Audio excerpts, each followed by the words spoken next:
He nursed Cowboy back to health, unaware he was the millionaire behind the town's only hospital. "Hey, are you still breathing?" The man on the porch didn't answer right away. Clara Bennett dropped to her knees beside him, her cotton nightgown clinging to her legs, soaked by the rain. The man was face down, blood dripping from his temple, his shirt torn, muddy, his boots scraped raw by gravel. A wide-brimmed hat lay upside down beside him, rain collecting in its crown. "Sir, can you hear me?" she asked, her voice sharp with panic.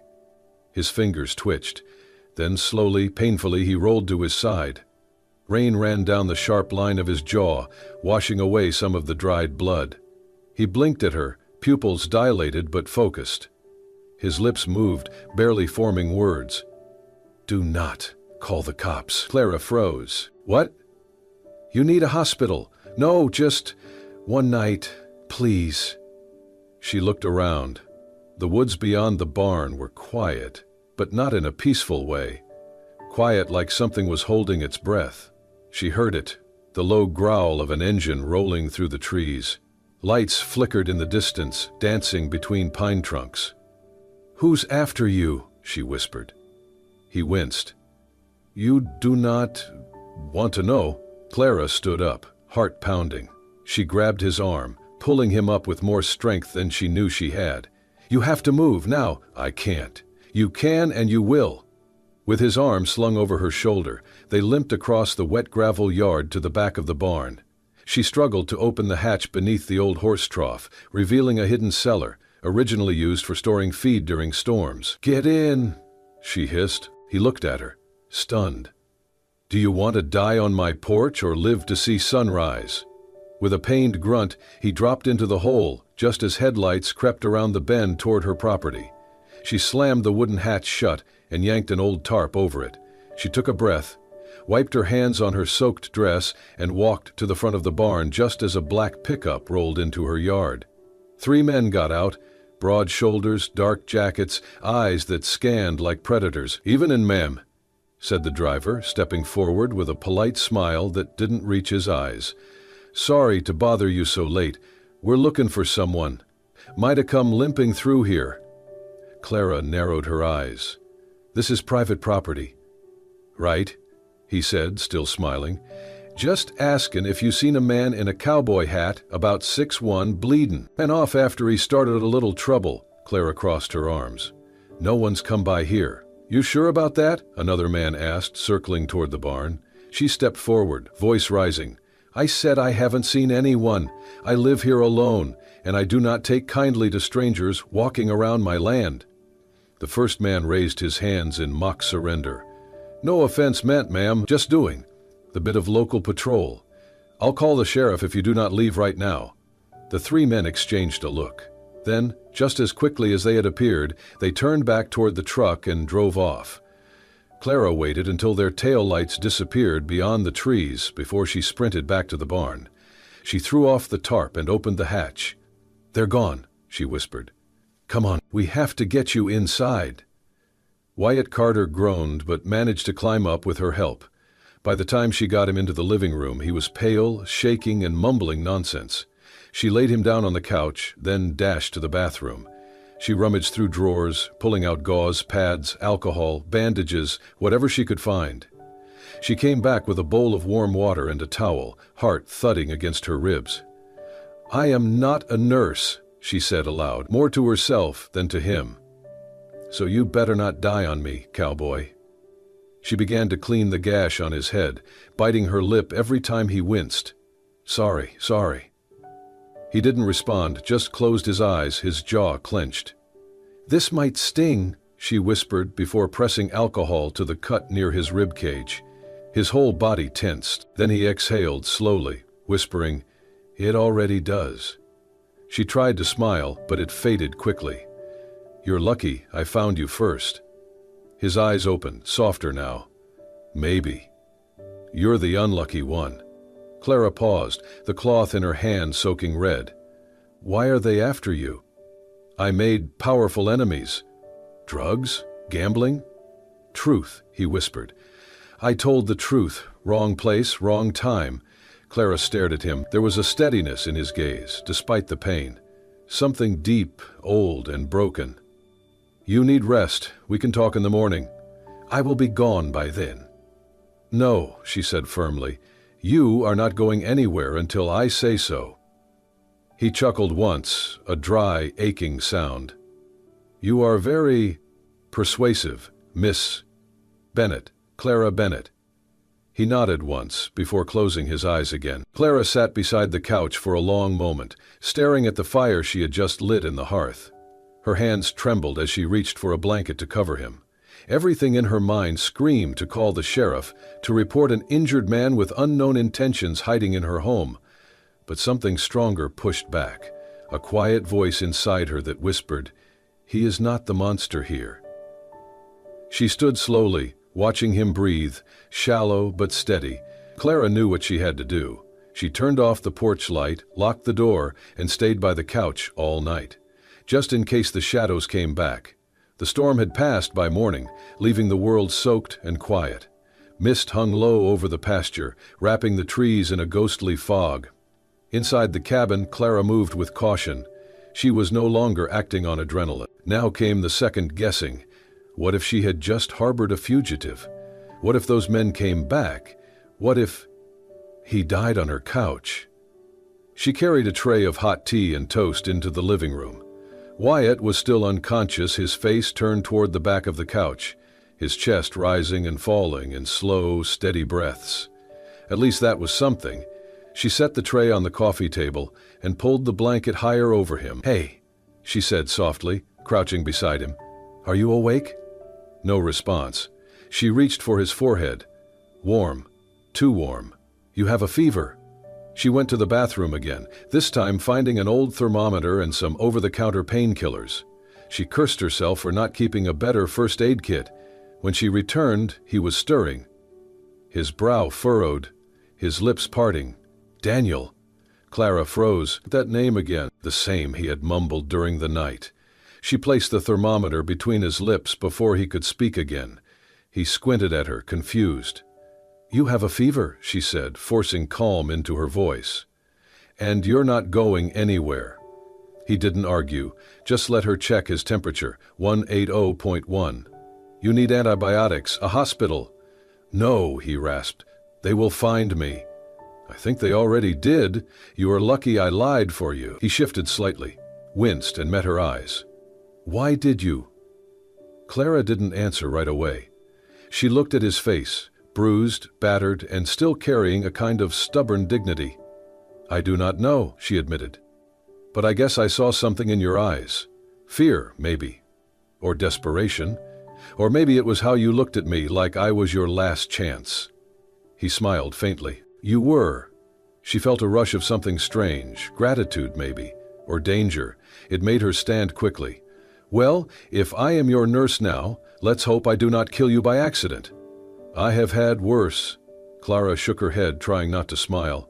She brought him the tea, helped him sit up slightly, and placed the cup in his hands.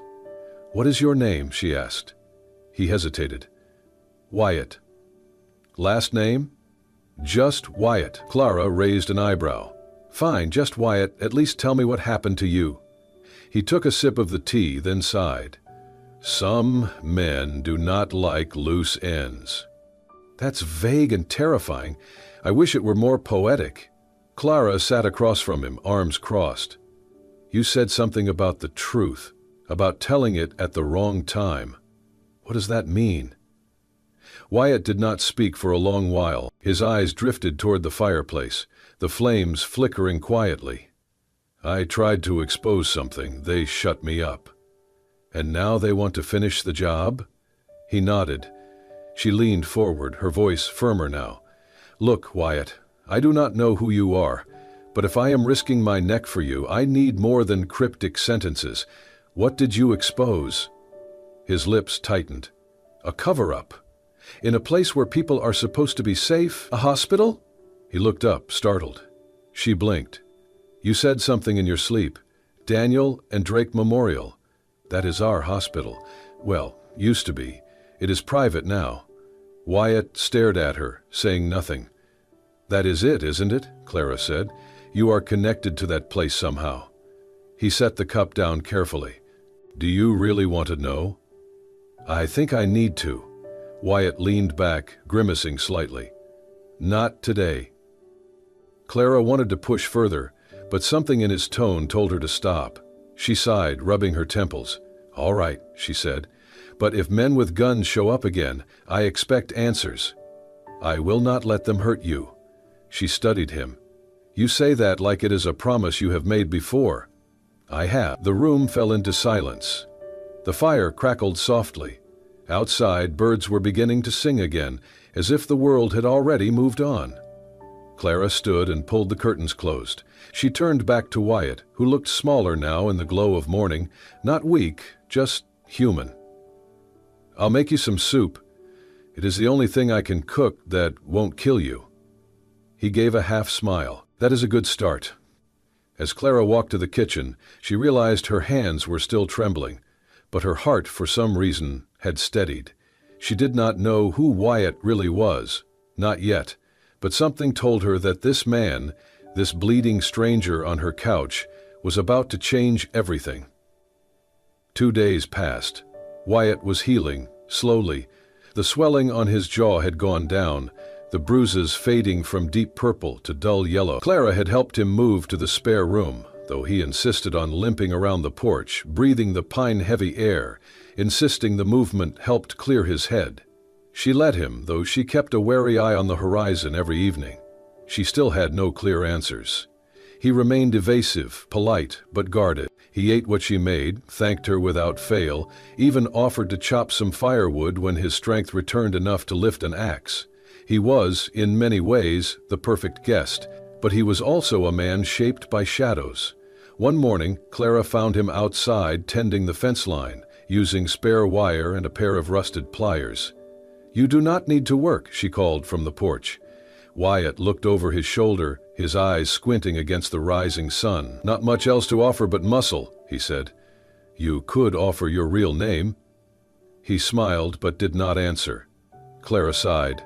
She walked down the steps and leaned against the fence post beside him. You talk in your sleep, she said quietly.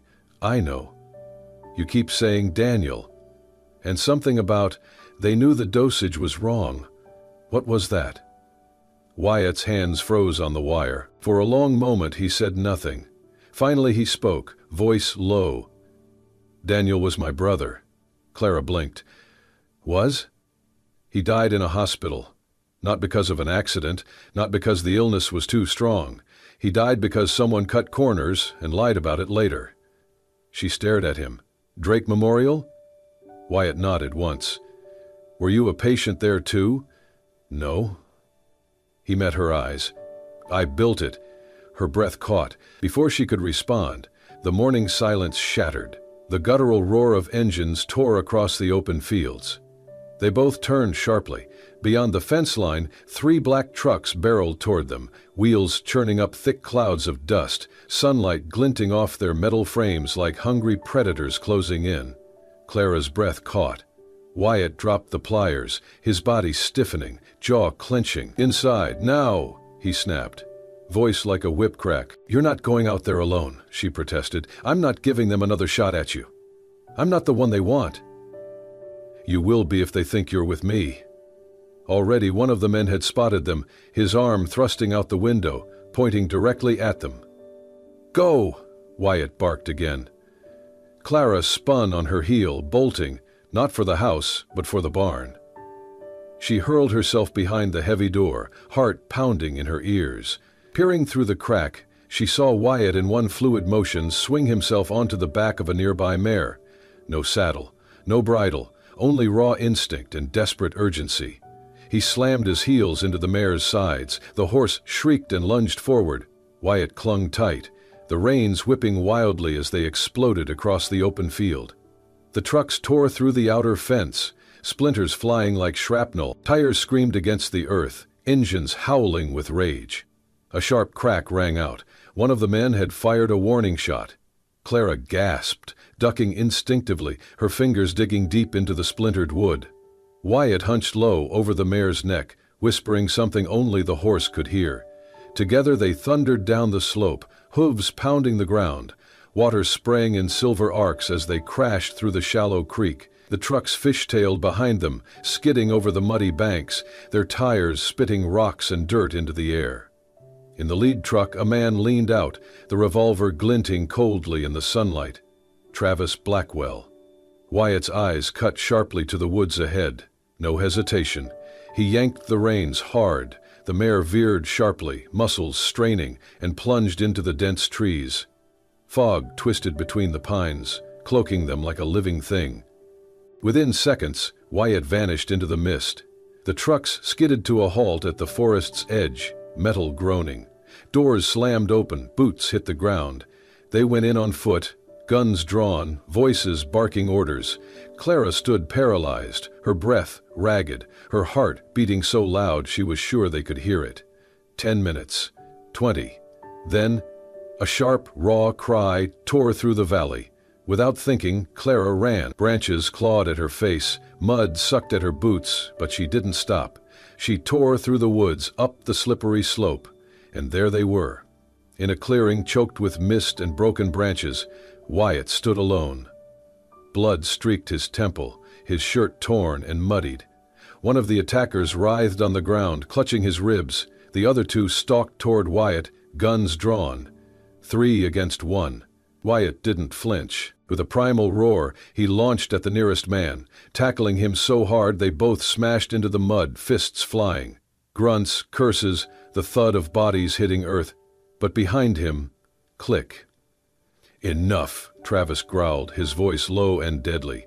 Wyatt froze, chest heaving. Clara pressed herself against a tree trunk, a silent scream trapped in her throat. Then sirens, high and sharp, cutting through the mist like a blade. Travis swore viciously.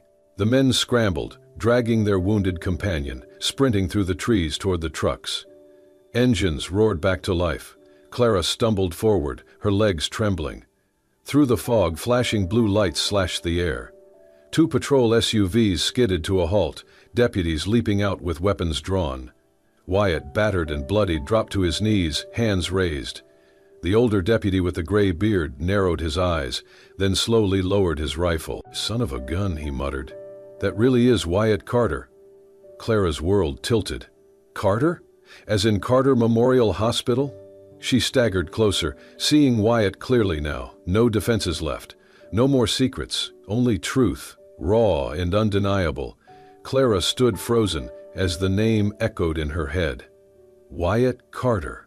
She had heard it before, in whispers, in faded headlines, in town gossip about the mysterious man who built Carter Memorial Hospital and then vanished. Some called him a fraud, others a martyr. No one really knew. She had thought Wyatt was just a drifter, a man running from something personal. But this was a storm decades in the making. As the deputies helped him toward their SUV, Clara stepped aside, heart pounding. Wyatt looked at her once, his expression unreadable, carrying the weight of 1,000 truths left unspoken. "Ma'am," the older deputy said, tipping his hat, "we'll need your statement." She nodded. "Of course." Wyatt was taken in, not cuffed, but clearly not free. Clara followed in her truck, gripping the steering wheel so tightly her fingers ached. At the station, she sat in the waiting area, numb. After a while, the deputy returned. "Looks like that cowboy you've been hiding isn't just anybody. That's Dr. Wyatt Carter." Clara blinked. "Doctor?" "Harvard-trained, founded Carter Memorial, ran it until things went bad. There was a death, his younger brother, Daniel. Supposed overdose. The board blamed Wyatt. He disappeared. Some folks thought he took his own life. Turns out he just went underground." Clara barely heard the rest. Her mind spun. Later, she was led to a small room where Wyatt sat, bruised and bandaged. He looked up as she entered, silent. She closed the door behind her. "You lied to me." "I didn't tell the truth," he said softly. "There's a difference. You told me your name was just Wyatt." "It is. Carter's a name I left behind." "Why?" she asked, arms crossed. "Because people die when they tell the truth. I tried to protect Daniel. He found problems in the hospital's pharmacy records, falsified data, dangerous mistakes. He brought it to me. I said I'd shield him. The next day he was dead." Clara's breath caught. "They called it an allergic reaction, but someone changed his file after he died. He wasn't even supposed to be on that medication. "Who did it?" she asked. "Travis Blackwell, and 2 others on the board. Daniel had found proof they were cutting corners and stealing money. Why not go to the police? I did. They said I was grieving. I tried to go public. The board turned the narrative against me. Within a week I was ruined. So I disappeared, to gather proof, quietly." "Until they found you again," Clara said. Wyatt nodded. "Travis must have realized I was back in Red Hollow." Clara looked away, wiping at her eyes. "I would have helped you if you'd told me. I didn't want to drag you into this." "You already did." They fell silent for a long moment. Then Wyatt spoke, voice softer. "I didn't think I'd survive that night. I was ready to die. But then, you opened the door." Clara swallowed. "You saved my life too, Wyatt, even before I knew who you were." He looked up, exhaustion in his eyes, but also truth. "I still don't know everything," she said, "but I know you're not the villain they made you out to be, and I know you loved your brother." Wyatt's jaw tensed. He nodded. "I'll help you," Clara said. "We'll finish what Daniel started." Clara had never been inside Carter Memorial Hospital before, at least not since it had changed hands. The place looked more like a business center now. Polished floors, cold lighting, the comforting scent of antiseptic replaced by something sterile and corporate. The old brass plaque bearing Wyatt's name had long been removed, replaced with a sleek logo etched in brushed metal. She stood in the lobby clutching a worn manila folder under her arm. Inside were copies of the documents Wyatt had given her, patient reports, pharmacy inventory lists, and the hand-scribbled notes Daniel had written before he died. Pages Wyatt had guarded all these years like sacred relics. Clara walked up to the reception desk and took a breath. "I'm here to see Dr. Morrison," she said calmly. The receptionist raised an eyebrow. "Do you have an appointment?" "No, but he will want to see me. It is about Dr. Wyatt Carter." The receptionist paused. The name seemed to shift the energy in the room. She picked up the phone, muttered something, then nodded toward the hallway. "3rd floor, last door on the right." Dr. Morrison was one of the last people at the hospital who had known Wyatt before the scandal. A respected surgeon, older, cautious, and one of the few who had not publicly taken sides. Clara hoped that meant he had a conscience. She found him behind a desk, reading a file with a magnifier clipped to his glasses. When she entered, he looked up slowly. "Can I help you?" "My name is Clara Bennett," she said. "I have information about what happened to Daniel Carter and Wyatt." The name made him flinch. He leaned back, studying her. "Go on." She placed the folder in front of him. "Wyatt is alive. He has been hiding since the incident, and now they have tried to kill him, again. Travis Blackwell and his men." Dr. Morrison opened the folder, flipping through the pages. His eyes scanned Daniel's handwriting, the pharmacy logs, the forged approvals.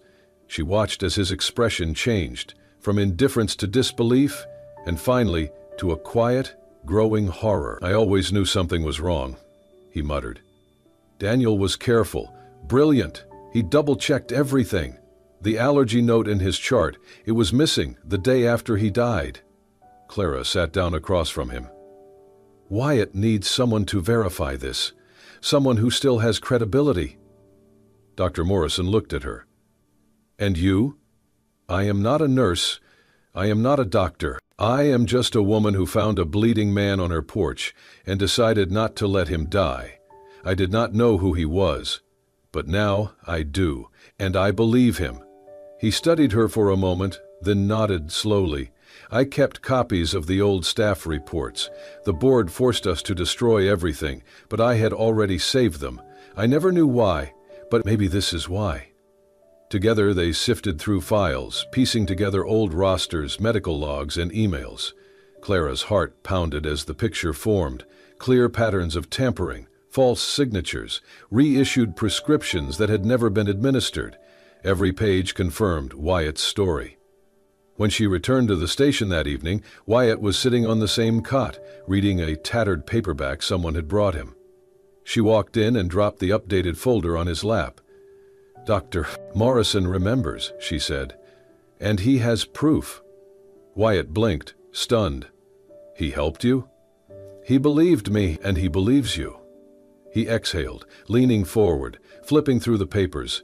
His hands trembled just slightly. This is it, he whispered. This is what I needed 5 years ago.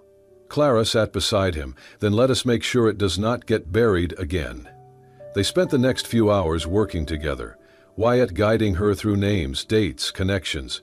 Clara typed everything into a clean timeline on her laptop, while Wyatt annotated documents, highlighting each forged signature, each altered dosage order, each person who had played a part in covering up the truth. When they finished, Wyatt leaned back, exhausted. I never imagined I would get this far. Why not? Because the world moves on. People forget. They let things fade. Justice is a slow, brutal thing, and by the time it catches up, most have stopped looking. Clara looked at him, her voice quiet. Then it is a good thing you had someone still looking. Wyatt turned his gaze toward her, and for a long moment he said nothing. Then finally he spoke. You should not have had to do this. No, she agreed, but I would do it again. He reached for her hand, fingers gently brushing hers. Thank you. Clara smiled. You are not done yet, Carter. We still have one more thing to do. What is that? Make the whole damn town listen. That night, Wyatt drafted a letter, a statement of truth, written in his own hand, detailing everything from the day Daniel died to the day he was left bleeding on Clara's porch. Clara, with her steady typing and sharper instincts, turned it into something powerful, personal, factual, devastating. Together, they prepared it for the world. The truth, at last, was ready to breathe. The town hall was quiet at dusk. Just the buzz of old fluorescent lights and the occasional creak of wooden floorboards echoed through the empty chambers. Clara stood by the window, watching the shadows stretch across the main square. Wyatt was pacing behind her, tense, silent. Everything had been set. They had arranged a meeting under the pretense of a settlement, an opportunity to discuss the reopening of Carter Memorial's funding foundation. A lie, of course, but just believable enough to lure Travis Blackwell and the remaining board members back to the table. The sheriff, finally convinced by Wyatt's evidence and Morrison's testimony, had agreed to install audio surveillance in the room, along with a hidden camera. The goal, get them to talk, get them to admit everything. Are you sure about this? Clara asked, turning toward Wyatt. He nodded. They need to think I am desperate enough to deal. That is when men like Travis feel invincible, and that is when they slip. Clara swallowed. If anything goes wrong? I know, he said, his voice lower, but I will not let them take someone else. Not again. Footsteps echoed down the hallway. The sheriff entered first, nodding slightly. Behind him, Travis Blackwell and 2 men in tailored suits followed. Travis was the same as ever. Perfect hair, fake smile, eyes like cold stone. Well, well, he said, spreading his arms as if greeting an old friend. Dr. Carter. Or should I say, the ghost of him. Wyatt did not flinch. Let us skip the pleasantries. They all took seats around the long oak table. Clara sat at Wyatt's side, hands folded, heart pounding. I want a deal, Wyatt began, calm and steady. Reinstate the Daniel Carter Fund, reopen the investigation, clear my name. In exchange, I walk away, I stay quiet. Travis leaned back. That is not how leverage works. You disappear, remember? The world thinks you drowned yourself out of guilt. I came back to clean the rot you left behind, Travis chuckled. What rot? Everything you claim is long buried. No one remembers Daniel. Or you. You do? Wyatt said. And that is enough. Clara watched the red light on the hidden recorder blink steadily. Let us be honest, one of the board members said. Daniel was a liability. Bright kid, but too curious. He got in the way. Wyatt's jaw tightened. Travis nodded. It was unfortunate, but necessary. You would have done the same if you had the guts. The words hung in the air. The sheriff burst through the adjacent door, gun drawn. That is enough. Travis stood instantly, eyes blazing. What the hell is this? "You are under arrest for conspiracy, medical malpractice, and attempted murder," the sheriff said coldly. "You and your whole damn operation." The two board members froze as deputies entered behind the sheriff, guns raised. But Travis was faster. He pulled a pistol from inside his jacket and aimed it directly at Clara. "Do not move!" he shouted. Wyatt moved faster. He lunged, shoving Clara to the floor and throwing himself between her and the bullet. The shot rang out, a sharp, deafening crack, and Wyatt stumbled, clutching his side as he dropped to one knee. "Wyatt!" Clara screamed. The sheriff fell backward, his gun skittering across the floor. The deputies rushed in, restraining him as Wyatt collapsed fully. Blood was spreading across his shirt. Clara crawled to him, her hands already pressing against the wound. "Stay with me. Wyatt, please." His eyes fluttered open. "Still, hate getting shot." "Shut up, save your strength," she whispered, choking back a sob. The sheriff knelt beside them, radioing for paramedics. "They're on the way. Hold on, son." Wyatt's hand reached up, gripping Clara's weakly. "Did we get them?" She nodded, tears streaming down her cheeks. "We got 'em all." A faint smile tugged at his lips. "Good, Daniel can rest now." Then his head lolled back, unconscious, as sirens screamed in the distance. Clara clung to him, shaking, whispering promises into his ear. Promises that he would not die, that he would come back, not just for her, but for everything they had fought for truth, for justice, for Daniel. The ICU room was cold and far too quiet. Machines beeped in steady rhythm beside Wyatt's hospital bed, each tone a reminder that he was still alive, but just barely. Tubes ran from his arms and nose. A monitor tracked his heart, slow and stubborn. Clara had not moved from her chair in 24 hours. She sat with her back straight, hands folded tightly in her lap, eyes fixed on Wyatt's face. His skin was pale, lips cracked. They had removed the bullet, but the damage had been deep. The doctor told her the next 48 hours were critical. Clara had nodded silently, then returned to her post, vigilant, unblinking. She had refused to go home. A nurse brought her coffee. Another offered to bring in a cot. Clara declined both. She could not leave him, not now. Not after all they had survived. Not after the look in his eyes when he asked if they had gotten them. She had said yes, but she had not told him what else she had gotten. His full story, the public's attention, and the truth, now roaring like wildfire through Red Hollow and beyond. The sheriff had held a press conference that morning using the recordings Wyatt and Clara had gathered. Dr. Morrison had corroborated every word. Multiple former employees had come forward, sharing what they had once feared to say. Travis Blackwell and the two board members were denied bail. Investigations were underway at both state and federal levels. Wyatt's name had been cleared in less than 12 hours, but Wyatt was still silent. Clara pulled a folded letter from her coat pocket. It was old, yellowed and creased. She had found it in Wyatt's duffel bag, buried beneath the folders and evidence he had carried all these years. It was addressed to, "My brother, if I cannot say goodbye." She unfolded it, her fingers trembling, and began to read aloud. "Daniel, I was supposed to protect you. That was always the deal. Big brother watches your back. But I let you walk into that storm alone. I believed the system would do the right thing. I was wrong." Her voice cracked. She paused, swallowing hard. "They tried to silence me after you were gone. Tried to make me forget you, but I never did. Every step I took since the day they buried you, I took for you. I became a ghost not because I wanted to disappear, but because I needed to haunt them until they broke." Clara looked at Wyatt's still face. "I found your letter, Wyatt. I read it. I think Daniel heard you. I think maybe he forgave you long before you forgave yourself." She stood and walked to the bed, brushing a lock of hair from his forehead. "You have done enough running. It is time to come back." A minute passed, then another. Then, slowly, his eyelids twitched. Clara's breath caught in her throat. "Wyatt?" she whispered. His eyes fluttered open, unfocused at first, then finding her. He blinked, then croaked. "Did I die?" She laughed, tears rushing to her eyes. "Almost, but I would not let you." He tried to smile, wincing as he shifted. Still, terrible bedside manner. You are not exactly low maintenance. His gaze softened. You stayed.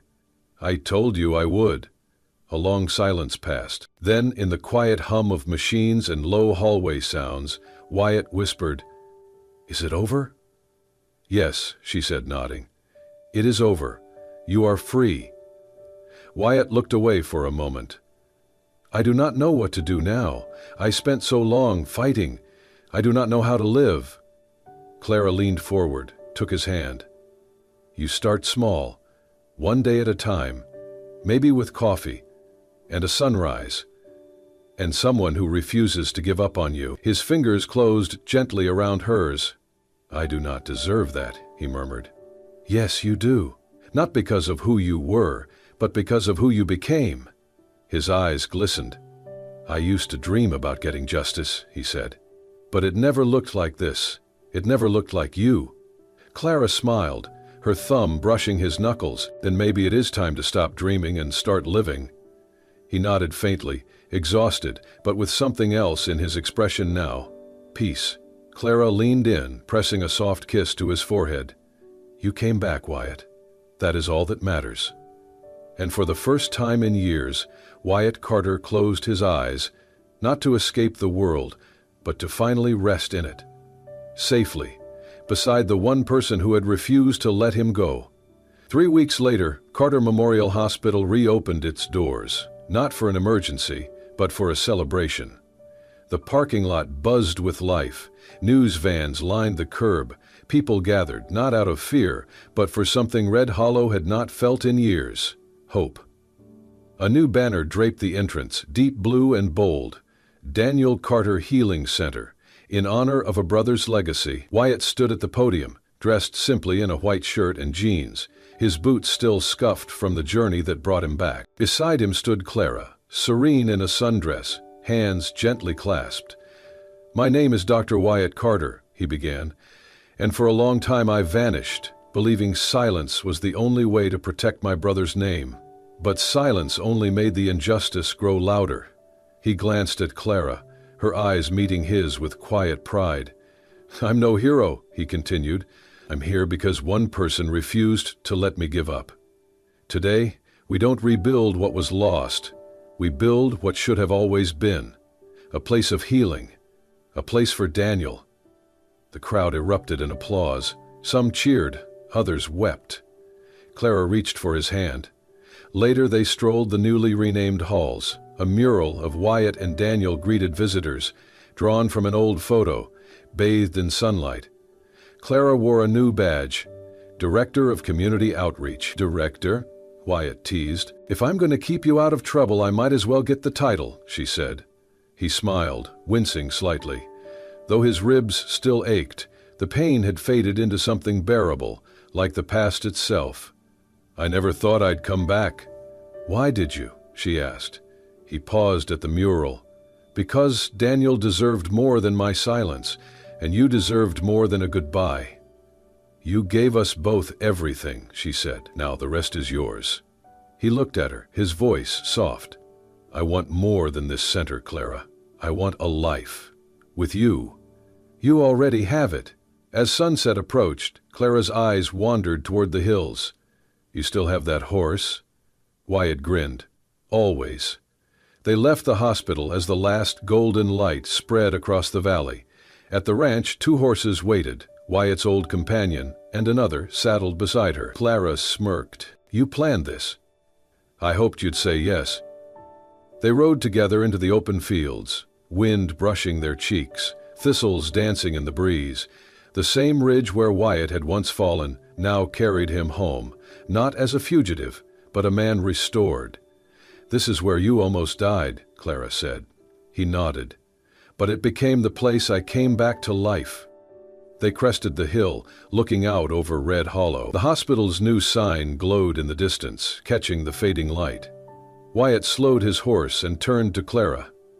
"I chased justice for so long, I forgot how joy feels. You reminded me." Clara reached across and took his hand. "No more running," she whispered. "Not ever again," he said. And as the sun dipped below the horizon, Wyatt Carter and Clara Bennett rode into the twilight, not as broken souls, but as two hearts healed and whole, ready to live the life they had fought so long to earn together. And so, under a sky painted in gold and promise, Wyatt Carter and Clara Bennett chose not just to survive, but to live, to love, and to begin again. From the pain of loss rose a legacy of healing. From the silence of the past came a voice that finally spoke the truth. And from the edge of death came life, reborn in the most unexpected place, the heart of another. If this story touched your soul, helped you believe in love, redemption, or the power of second chances, please consider subscribing to Soul-Stirring Stories. We bring you true, heartfelt tales that heal, inspire, and remind you that no matter how dark the night, there is always light at dawn. Hit the subscribe button, turn on the notification bell, and never miss a story that could change your day or even your life. Until next time, stay kind, stay strong, and keep your heart open. Soul-Stirring Stories.